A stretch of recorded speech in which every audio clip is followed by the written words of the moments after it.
Previously on Sam Fry's Adventures.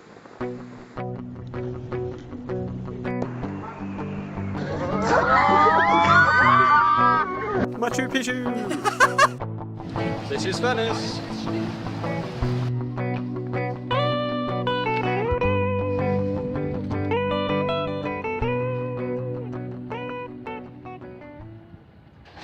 Hello and welcome to Sam Fry's Hong Kong Adventure. In this episode, I hike up Victoria Peak. I briefly explain the history of Hong Kong. And I visit the new territories.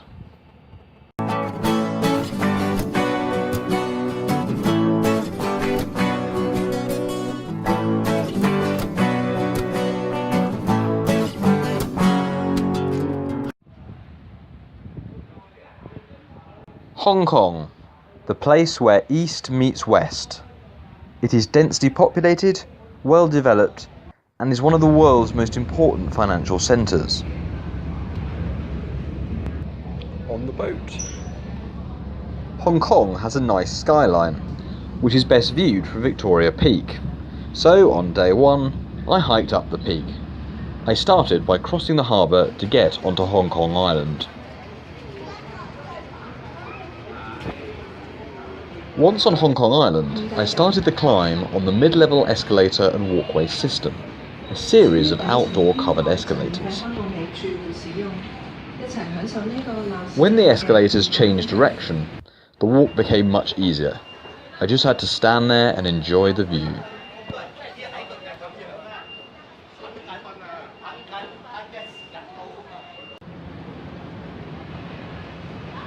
these are remarkably efficient.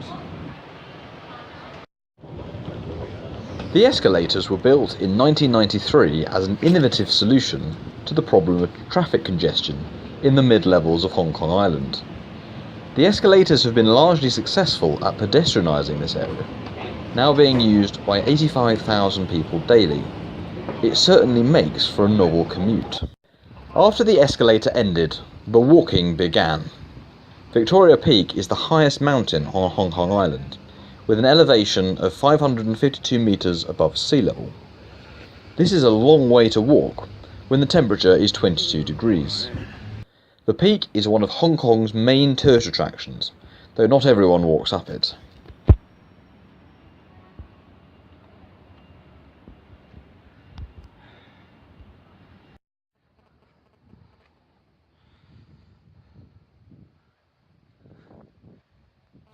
About 2/3 of the way up is the Peak Tower, which is basically a shopping complex, as well as being the destination of the Peak Tram.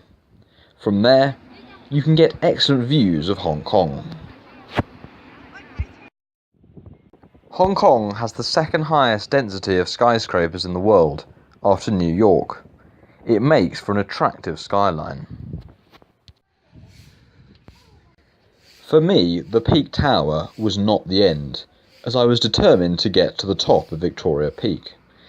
This meant walking up windier roads in the heat. Along the way, I walked through the Victoria Peak Gardens, a Chinese-style garden near the peak. This was once a summer residence for the Governor of Hong Kong. This park used to be the garden of the official residence of the Governor of Hong Kong, and it's not bad.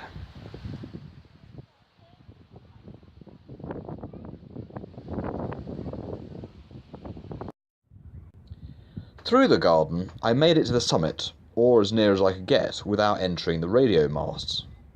From here, you got excellent views of some of the other islands in Hong Kong, such as Lamma Island and Lantau Island.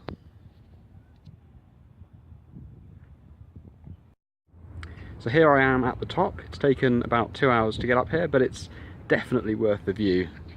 There are certainly worse views out there.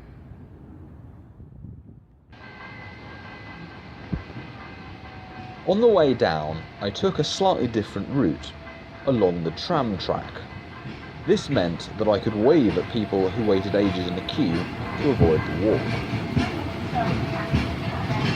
The tram has been operating since 1888 and carries around 17,000 people every day. I took the boat back to Kowloon, where I was staying, for a well-deserved break from physical exertion. I was, however, able to explore more about the history of Hong Kong. This has been an important part of UK-China relations since 175 years ago, when it was colonised by the British. Before colonisation, Hong Kong was defined by being part of China, sharing culture and history. It was not an independent nation, nor a globally significant settlement. Indeed, some historians have described pre-colonialisation Hong Kong as being merely a fishing village. The big change came when Britain and China fought in the Opium Wars. These were caused by a trade dispute. Britain was importing vast quantities of tea from China, and in exchange sold opium that was grown in India. The Chinese leadership decided in the late 1830s to sanction the sale of opium in China due to some of the effects it was having on their population. This caused significant friction with the British traders, who made a lot of money from selling the opium. As a result, the two countries went to war in the First Opium War, which the British won decisively. The settlement that the British imposed on China was the Treaty of Nanking, which forced the Chinese to pay reparations to the British and give away Hong Kong. Thus, Hong Kong became a British colony. After another trade dispute, the Second Opium War led to another humiliating treaty, when even more of Hong Kong was ceded to the British. In 1898, the British and Chinese agreed the Convention for the Extension of Hong Kong, which gave the British a 99-year lease for much of Hong Kong. The first half of the 20th century saw modest yet consistent rates of growth for Hong Kong. This meant continued development and a continued urbanisation. The development was interrupted during the Second World War, when Hong Kong was occupied by the Japanese government. However, at the end of the war, when the Japanese were on the back foot, they surrendered Hong Kong and British retook control. After the Second World War saw the biggest growth of Hong Kong. This is the period when Hong Kong became a large financial centre, and its economy improved dramatically. Skyscrapers were built all over the city, which changed the landscape dramatically.